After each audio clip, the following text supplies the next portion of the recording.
I suddenly realized this hotel was getting smaller every day. To make sure, before going to sleep, I tied a rope between the two walls of my room. When I woke up the next morning, the rope that had been pulled tight was now hanging loose. I rushed into the hallway and measured the distance myself. Last night, even with my arms fully stretched, I couldn't touch both walls. The hotel was really shrinking. I immediately told my coworkers. At this speed, we would all end up being crushed alive. But they didn't believe a word I said and told me not to slow down the work. The next second, they pushed me out together.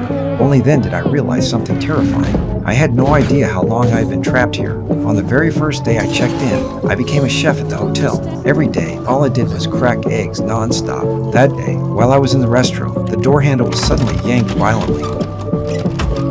What do you mean?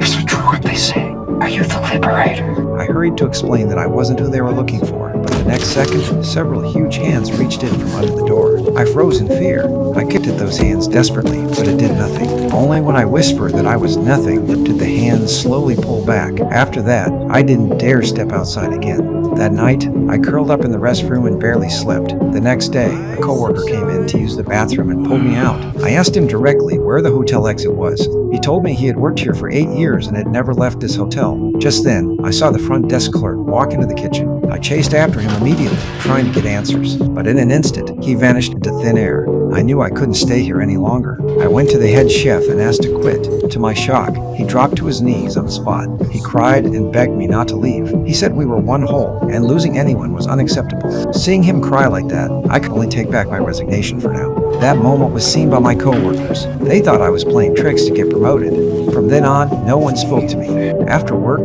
they even kicked me out of the dorm. With nowhere to go, I returned to the very first room I stayed in. But at that moment, the hotel fell into chaos. The head chef led the others dancing wildly in the kitchen. In the hallway, harsh instrument sounds echoed.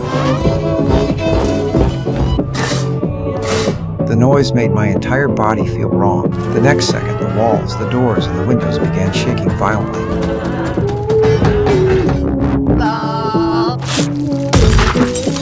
With the sound of glass breaking, everything suddenly went silent. In that moment, I understood one thing clearly. This hotel was shrinking again.